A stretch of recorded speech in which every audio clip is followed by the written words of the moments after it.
Você está no canal Dulcino Macedo. Nesse vídeo, nós vamos falar sobre as conversões de unidade de medida no SAP Business One. Bora ver? O vídeo de hoje é um oferecimento da Next Consult.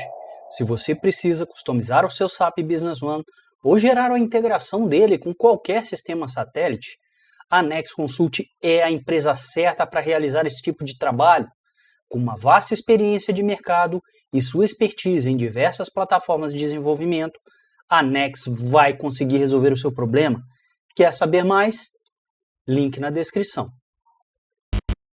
Então, falando em unidades de medida, um dos problemas que nós temos nos ERPs é a compra em uma unidade de medida e o consumo ou venda em outra unidade de medida. Vamos dar um exemplo simples aqui. A minha fábrica utiliza aqueles óculos de proteção individual, que são os famosos EPIs, certo? E aquele EPI, para mim comprar ele avulso, ele seria caro, até pela manutenção da minha estrutura, né? Então eu opto por comprar as caixas fechadas no meu fornecedor. Isso vai acabar barateando o meu custo. Porém, como eu faço esse lançamento no SAP? Porque se eu chegar a uma nota onde eu tenho uma caixa desse produto, eu vou ter que abrir a caixa e lançar quantas unidades vieram na linha da nota fiscal para aquele movimento, certo? O SAP possui um mecanismo onde você controla as embalagens do produto. E essa é a primeira fase das conversões de unidade de medida. Então eu deixei um item preparado aqui no cadastro, que é esse aqui, e nós vamos configurar ele da seguinte forma. Esse óculos de proteção individual, eu posso estar comprando ele em caixas. E as caixas vêm com 20 óculos, tá? Porém, a minha unidade de estocagem, ela é unitária mesmo. Então, eu tanto consumo ele em unidade, certo? Então, como que eu faço essa configuração? Eu venho na dados de compra, e aqui em dados de compra eu tenho o nome da unidade de medida de compra, ou seja, como eu compro este produto, certo? E o nome da unidade de medida da embalagem. Então aqui talvez tenha ocorrido algum erro de tradução ou algo nesse sentido, mas basicamente como que a gente faz para configurar aqui? Eu digo qual é a unidade de medida que eu estou comprando, então posso dizer aqui para ele que eu compro em caixa, então vou colocar um CX aqui, tá?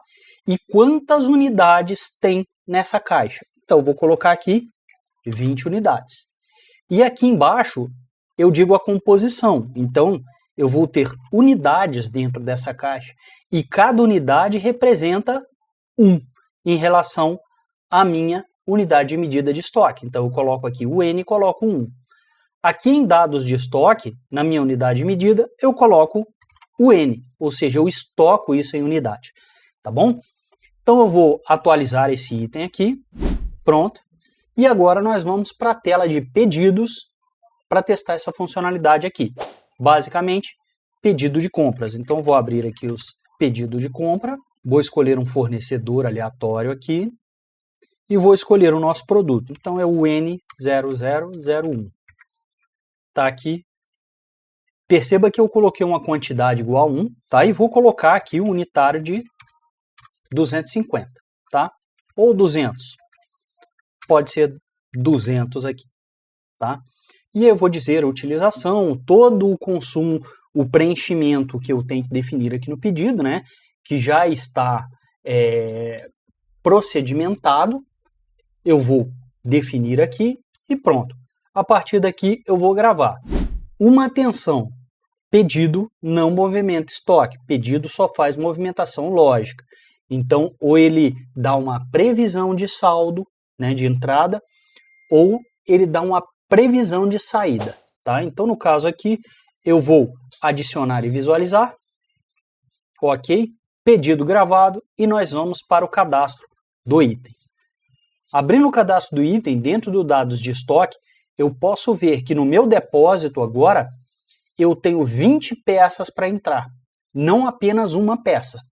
Tá? Então, como o convencional, se eu lançar, ele traz uma peça de entrada. Então, lá eu lancei e ele entendeu que aquela aquela quantidade igual a 1 que eu coloquei ali, representa uma caixa, ou seja, 20 unidades de estoque. Então, essa é a primeira forma de fazer, tá? Ele entende tanto compras quanto vendas, tá bom? E, beleza, temos o primeiro cenário. O segundo cenário é quando eu tenho uma situação um pouco mais complicada. Vamos supor que eu tenho um produto onde este produto, eu compro ele em pallet, tá? Porém, o meu pallet, ele não segmenta unidades. O meu pallet segmenta caixas. Então, perceba que eu já tenho uma variação muito grande, né? Então, eu tenho um pallet, dentro do meu pallet eu tenho a caixa, e dentro da minha caixa eu tenho a minha unidade de estocagem. Então, é um cenário bem mais complicado do que esse cenário que nós temos aqui. E nós temos como resolver isso? Também temos. Agora, para resolver esse problema, nós vamos no grupo de unidade de medida. Tá? Então, eu vou cadastrar um novo item aqui. Então, vou colocar aqui um N0002. Vou dar o nome dele de... Pode ser um jaleco de fábrica. Vou deixar ele no mesmo depósito lá, como padrão, só para facilitar o meu lançamento. Vou adicionar. Ok. Então, vou carregar o jaleco aqui novamente. Ok. O jaleco está carregado. E agora, o que a gente precisa fazer daqui para frente? A gente pode dar o like nesse vídeo, compartilhar se está gostando do conteúdo aí. Se conteúdos densos como o conteúdo desse vídeo te agrada, te convido a conhecer os meus treinamentos. Então tem o link aqui embaixo na descrição e no primeiro comentário fixado. Dá uma visitada lá, vê se faz sentido para você. E vamos voltar ao conteúdo. Perfeito. Então eu estou com um item aqui e agora eu vou configurar o grupo de itens. Como é que eu faço? Existe um campo aqui chamado grupo de unidade de medida. Aqui ele está definido como manual, tá? Então nesse grupo de unidade de medidas é onde eu faço a relação entre unidades de medida. Então para criar o grupo de unidade de medida, eu vou aqui no grupo de unidade de medida, tá? Eu posso abrir aqui e ver se eu tenho algum cadastro. Caso eu não tenha, eu clico nesse botãozinho branco aqui, ele vai abrir a listagem e eu posso clicar em novo. Tá bom? Então, aqui no novo nós vamos definir a nossa nova unidade de medida. Então, eu vou colocar aqui como unidade, eu vou criar uma nova, tá? Então, vai ser unidade, e aí nós vamos fazer a definição desse grupo. Então, vou clicar aqui em definição do grupo e, primeiramente, eu vou escolher a unidade de medida base.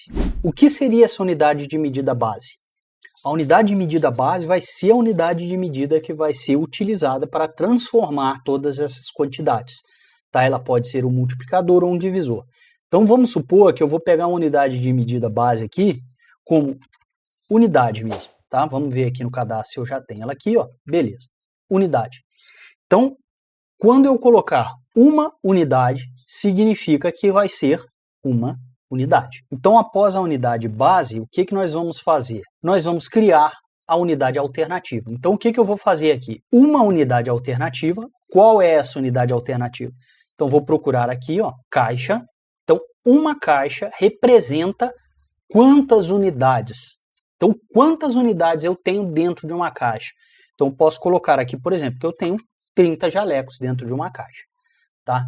E aqui eu posso ir para um próximo nível também. Então, vamos lá. Qual que é o próximo nível? É 1 também. E qual que é a unidade? A unidade é um pallet. Tá? Então, nós vamos colocar aqui um... Deixa eu ver se eu tenho cadastrado o pallet. Ó, já tenho cadastrado. Caso eu não tenha, clica no botão novo, cadastra de novo, tá bom? Então, um pallet vão ser quantas unidades base, né? Então, vamos supor que eu tenho 30 caixas ali, 30 unidades dentro de uma caixa e o meu pallet vem com 4 caixas, né? Então, eu teria aqui 120 unidades, certo? Que são 4 caixas dentro de um pallet. Então eu posso fazer dessa forma e eu posso comprar esse item a partir de agora em unidade, caixa ou pallet. Vou atualizar aqui, ok, atualizo novamente. Sim, sim e ok. Pronto. Aí, como eu já acionei o cadastro por aqui, ele já definiu no grupo de unidades de medida aqui o grupo que eu criei, que é o grupo unidade, tá? Se eu tivesse feito pelo cadastro, eu teria que abrir o cadastro do item aqui e definir aqui no grupo na mão. Beleza? Então, qual é o comportamento que ele vai adotar a partir de agora? Vou voltar aqui em dados de compra, onde a gente estava. Como é que funciona agora? Agora, quando eu venho aqui em dados de compra, ó, no código da unidade de medidas, ele habilita um botãozinho azul para mim, para que eu diga qual é a minha unidade de compra padrão. Então, vou vir aqui, ó, qual delas que é, né? Então, ela é uma unidade, é uma caixa, é um pallet, né? Então, eu posso definir aqui como padrão essa unidade de medida. Então, vamos dizer que a minha unidade de medida padrão para compras é o pallet. Então, eu defino aqui como padrão, dou um atualizar, pronto, tá ali, ó. Então, é pallet, certo? E isso vão ser 120 unidades. Aí, dentro do meu estoque, eu vou vir aqui e vou dizer para ele, ó, que inclusive já tá vendo? Qual é a unidade de medida de estoque? É unidade. Então, sendo unidade, ó, itens por unidade de contagem é 1. Ok, então eu já tenho esses dados aqui configurados, eu posso atualizar, ok, e vamos voltar lá para o pedido de compras agora, e vamos inserir esse segundo item aqui embaixo. Então, eu vou colocar aqui o N0002, ó. Então, ok. Eu vou ditar quantas quantidades eu vou comprar aqui no campo quantidade. Vou dizer o preço. Então, ó, R$500. Utilização, vamos colocar, compra, consumo. E se você notar aqui no campo código da unidade de medida, ó, ele apareceu como pallet. E eu posso modificar aqui, ó, pallet ou caixa ou unidade, tá? Então ele me dá essa flexibilidade diferente do outro modelo, que ele me fixa a comprar sempre dentro da maior das unidades. Então vamos colocar aqui pallet, vou atualizar esse pedido e vamos abrir o cadastro aqui, ó. Vamos em dados de estoque e ó, eu tenho uma previsão de entrada de 120, porque um pallet movimenta 120 unidades. Então vou voltar aqui, vamos trocar agora de pallet para caixa. Vamos atualizar, abrir o cadastro do item novamente, dados de estoque e eu tenho agora 30 unidades para entrar. Aí eu posso vir aqui e dizer, não é uma caixa, vai ser uma unidade mesmo, tá? E aqui vamos colocar R$10 de compra, vou atualizar, vou vir no cadastro, atualizei o pedido, vou no cadastro novamente, venho em dados de estoque e agora a minha previsão de entrada é 1. Tá legal, gente? Tão simples assim, bem fácil de usar, bem intuitivo. Só um detalhe que tem que ser prestado atenção, tá? A partir do momento que você definir um grupo de unidades de medida e esse item foi movimentado, você não consegue mais modificar essa unidade de medida. Tá legal? Fica aí a todos, um abraço e até mais.